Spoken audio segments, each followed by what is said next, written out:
Welcome to Postscript World on Fire Season 1. I'm Fred Vigeant, joined by Matt Wilson. Hey, Matt. Hello, my friend. How are you? Good. We are here at the very beginning, Episode 1 of World on Fire, rehashing the first seven episodes of Season 1 as we prepare for Season 2, which will take off later on. So here we are. A lot going on, a lot of development, which I suppose is par for the course in any first episode of a series in a drama. We're at the brink of World War II. I mean, I don't know if, correct me if I'm wrong, Matt, if this has officially begun, but the Germans are starting to move outside of Germany's borders. And that's where we find ourselves. Yeah, I don't think the war has officially, in a political sense, launched, although as we see, there are some military actions. Mm-hmm. We're coming in with that sort of fog of war, just like everybody else. I think we see some signs that the engine is in place, so to speak, but everybody's struggling to catch up to what's actually happening. Sure. And in some cases, people know it's a reality. Others are like, that's not really going to happen here. And then I think we see that. Yeah, and one of the more interesting things that I think is going to tickle my brain through this whole season is remembering that this is 80 or so years ago. Mm. Technology is very different. Communication is very different. There's a couple moments throughout the episode where it keeps coming back. Like, this would have been a lot easier if everybody could have just texted each other or posted this to wherever. But those weren't things. Right. So, that fog of war and that communication problem is going to be, I feel, fairly relevant and interesting to keep an eye on. And so we start off in Manchester. Yes. And we meet two of our main characters there, Harry, and Harry and Robina. No, Lois. Lois. Thank you. Robina is Harry's mom. We'll get to her later. We'll get to her later. And Harry's an interesting character. So we meet one of his love interests, Lois. And so it wasn't exactly clear to me, and both Matt and I had the opportunity to watch this twice. Maybe you've watched it more than once. So it's something I picked up on because really at the beginning of an episode, I'm not sure what I should be paying attention to. But they're showing up at kind of in protest of this other kind of, it's not pep rally, political rally. Political rally. There you go. And we had to turn on the closed captioning to understand they were chanting black shirts. Right. And did you look up what that? Of course I did, because I did that for a couple things, as it turns out, and it was very helpful. We see them purpose unknown, but in this very clear political rally of a Nazi sympathizer in England. Oswald Mosley, turns out, is this gentleman's name. Turns out he has a short-lived political career, does not extend too far beyond the start of the actual war when people catch on to the full reality of the Nazi Party and the fascist movement and such. But at this point in time, early 1939, I believe to be specific, early to mid-39, there's this political rally, and it's these two young, Harry and his girlfriend Lois, walk in, and we're not quite sure why they're there, but right in the midst of the rally, they begin trying to disrupt it through peaceful song, and they get kicked out and arrested. But we learn immediately of their goals in life, perhaps philosophies a little bit, and where they stand as far as we see the very beginning of good versus evil. Right, definitely Lois, based on I'm sure with influence from her father, who we then subsequently meet at the police department. Played by Sean Bean, Douglas, who is a pacifist, as we learned pretty quickly. And so, she seems to be very much in tune with the peaceful protest angle. Yeah, the Manchester scene is fascinating. There's a couple of themes that go on, and one you see through Douglas is this the pacifist resistance, the common man, simple man, whatever he describes himself in some ways. He looks like a bus driver, and also I think so. Writes, publishes, or just sells a newspaper called Peace News. Yep.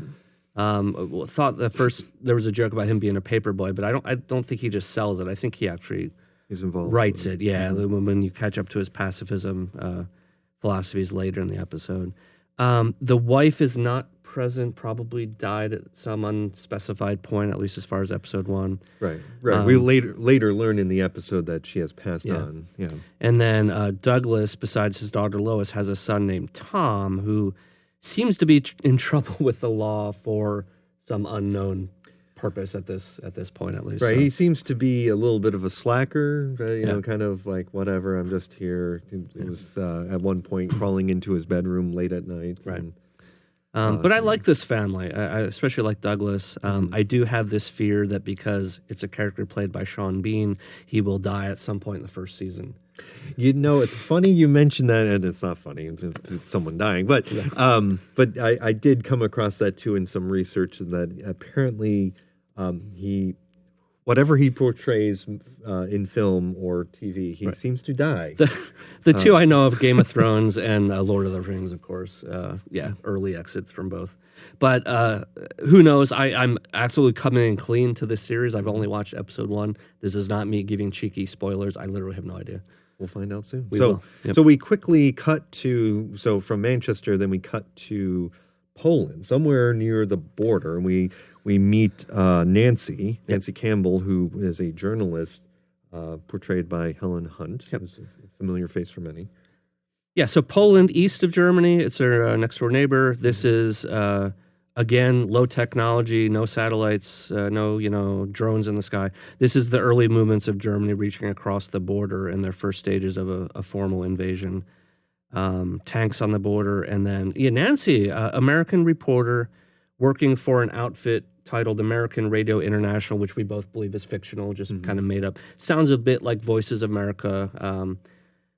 Definitely embedded in Berlin, but has traveled to the border, perhaps because of suspicions of the invasion or maybe for other reasons, but stumbles across it one way or another, and in essence escapes from a young soldier and then gets away from a small contingent of German troops. Yeah, she noticed something was up. She parks the car and very boldly kind of investigates what's happening. And as I was watching that, I thought, wow, you are one brave soul. I see people with guns and tanks. I want to run as far away as possible. Yeah. But being a journalist, she wanted more information, clearly. Yeah.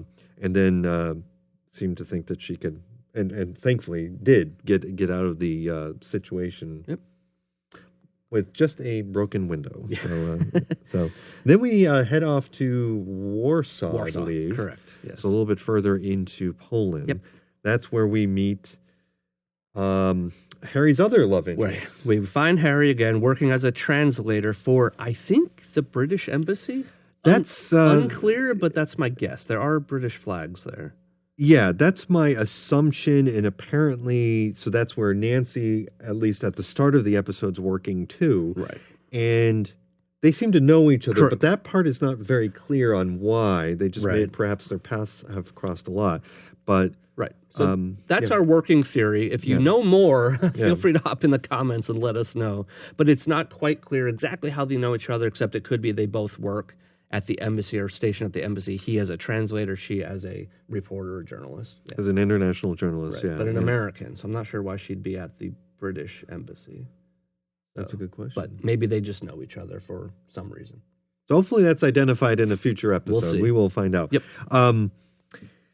So Kasia, right? Kasia. Yep. So that she's a waitress. She lives in Warsaw with her family. She has two siblings who we also meet very quickly. One, the older brother. Well, I think she's the oldest, but the older of her two siblings goes to serve in the Polish army with her father. Yep, and that's father is I have it. Stefan. Yes. And Gregor is the older of her two brothers, close to the same age. I think younger than her, maybe by a year or two. So. They both have a much younger brother, Jan, that is at most 12, maybe a young teenager, but seems in that 10 to 12 range. Not going to go off to fight like his older brother. No. And we'll come back to Jan later. Kasia seems interesting. she has a couple insightful moments about her love of her homeland in Poland. We haven't talked much about what prompts them to want to leave. We'll get to that, but the family structure is interesting as well, and there's a lot of disruption to this family structure. Obviously, if you watch the first episode, and I think trying not to guess too much about where all this goes, but the path before her and the path before Gregor, I think, are the most interesting. Yeah. They are the father, Stefan, is it's not spelled out, but probably a veteran of World War I or some military effort in Poland. It seemed like it wasn't his first correct. time. Yeah. It clearly has some military leadership experience. Other members of what I called in my head the Polish resistance, because this is not the Polish military. Okay. Traveling to Danzig to repel the German forces. This seems like a militia almost. Right. They're the only ones there. Yeah, it's a volunteer army. There's only a couple people there, not even enough weapons per person. Right. I mean, and it becomes very clear very quickly that they are outmanned and outgunned. Yes. Massively out firepowered by Germany. But they have that national interest of defending their country from the invaders. It's brave and admirable, and as we might suspect, does not work out too well for them in that David versus Goliath kind of mindset. Yeah, not at this stage. Right. So then we go to Paris randomly, and again, this was a situation that the first time I watched the episode, for some reason, didn't connect the dot until later on. I'm like, why? Who is this guy, and how is he connected to all these other parts? Well, he is the nephew of Nancy. Didn't catch that the first time I watched this. So this guy we're talking about, Dr. Webster O'Connor, we first see him randomly in a Paris jazz club. Yes. Enjoying the music, having a drink, giving a drink to one of the jazz performers, a sax player. Right, and our first assumption was maybe he works there, he owns the place. That was my guess. I actually thought he was running the club. We turn out, no, he's just there as a fan. Has roots in Texas. So he left Texas to Paris to be a doctor there. We know his father was in the military. We learn a few things about him through dialogue. But yeah, the connection to other characters is he is the nephew of the reporter, Nancy. Yes. And they contact each other a little bit toward the end of the episode. Right. Nancy's encouraging him to head home. Right. Things are not looking good. Yep. So that's the connection there, and perhaps we'll see more of that as time goes on. But yeah, it's interesting. We also learn. So then from there, the episode kind of rotates in some order between some of these scenes. We head back to Paris at one point. We go back to Manchester. That's where Lois finds out if Harry's mom has heard from her, right. And Harry's mom turns into a very, I think it's pretty established early on that she's not particularly a likable character. She seems very, as Lois pointed, she's a snob. She describes herself as an elitist. Right. And is called straight to her face by Lois as a snob. Yes. And she, if I recall correctly, she even offered some sympathies to Mr. Mosley. She does. A rough quote is she has a rather soft spot for Mr. Mosley, which is to imply she kind of gets the fascist kind of mindset, which not a team member of the right team, I think. Right, and she doesn't really think kindly of, maybe not kindly, but just looks down upon Lois and Douglas. Like all these, you guys are in a different socially economic class. I don't really need to pay attention to you. And also, she thinks, I don't think Harry's the right one for you, Lois, and doesn't really offer her any sympathies for the fact that she hasn't heard from him. Yeah, clear messaging of class structures. Hints on, we had the opportunity to watch through Tom Jones, a series together. Yes. You can see those review videos on Mosaic as well. But there was a strong undercurrent and visible current of that class dynamics. Right. The noble class, the house owners, and then the commoners, the simple folk. And Rubina is all about that distinction. She does not feel that Lois is good enough, Lois's family is good enough for her son. And I imagine that's going to be an ongoing friction point through the series. Yeah. Right. And it doesn't appear that she knows about Cassia either, either of them for that matter. But Right. But that obviously will probably become a point of contention Right. at some point in the season. Yeah. Another theme that emerges in my mind is propaganda and censorship and journalism. And at one point we see Nancy. She ends up in Berlin, right? You can see her reading her script that appears that had to run through some censorship. You can see, I presume whiteout wasn't invented at the time, Right. but someone has put tape over things she shouldn't say, and there's clearly somebody sitting there listening to what she's saying and about to cut her off. Yep. And then it's kind of portrayed a little later on of, is this war? This isn't war. I mean, what I hear is, things are fine. And the Germans are trying to, they're trying to be the good guys, and other countries are trying to declare war on them. Yep. Yeah, this was a really powerful scene for all the reasons you just talked about. And our connections, of course, in the media at WITF make this especially relevant. But, she has fled from Poland out of fear. I mean, Warsaw is bombed in this episode, so it doesn't take Germany long to get across the border and extend their reach. So she flees back to Berlin, and a couple of interesting things happen here. One is exactly what you said. We get to see how she works in that environment.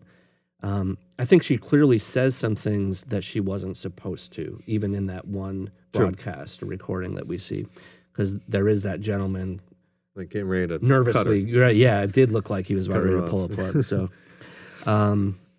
Again, we see the bravery, though, of Nancy that we saw in her very first scene when she talks her way and escapes from the German soldier on the road. Then also her recognition of, I have a job to do and a message to get out, and I won't let anybody tell me that I can't do that. Mm-hmm. But later, I believe slightly, it is after that scene, I believe she goes back to her apartment. It looks like an apartment complex. And we meet her neighbor.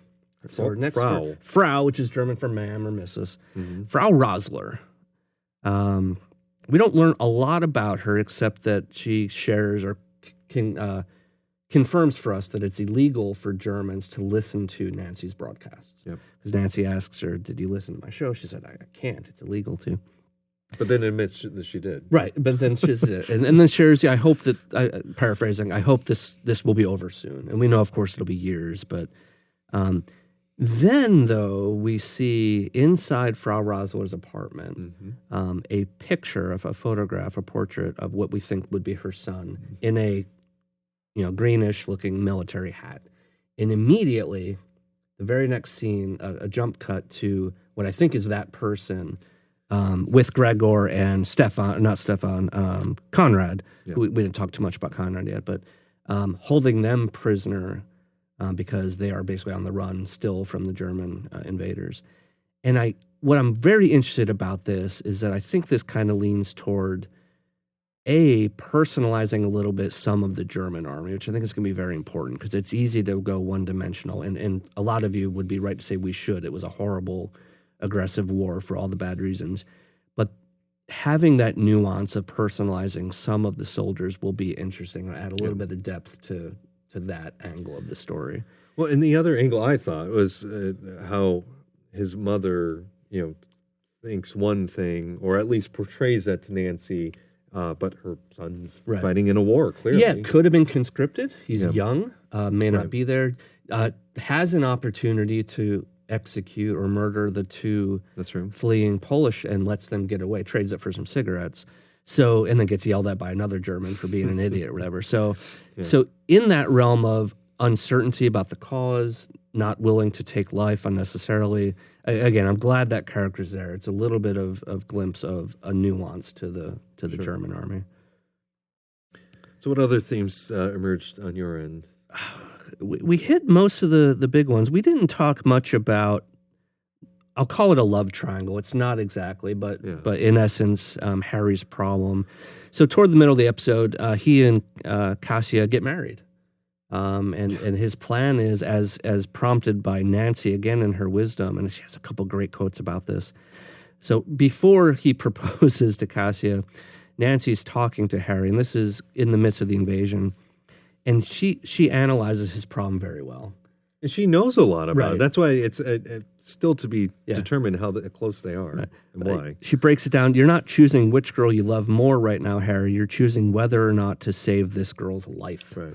And then my favorite, don't do what's right, or do what's right, not what's British, which was funny. There's not a lot of humor in this episode. There's one other point that really caught me, which was a reference about horseshoes. So if you know what I'm talking about, it's a good little moment, good joke.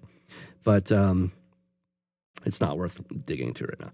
But she sums it up very well for him. Here's what you need to do. You need to get her out of here and figure the rest of that out later. Because the German arms are coming. She's an attractive young woman, and she's not going to have a good experience here. Yeah. And she's right. She has the wisdom of what wars look like. So he proposes to her after the restaurant gets bombed, or the streets around it get bombed, or in Warsaw. They do get married, and if you notice, Nancy is there as a witness, or maybe maid of honor, or some.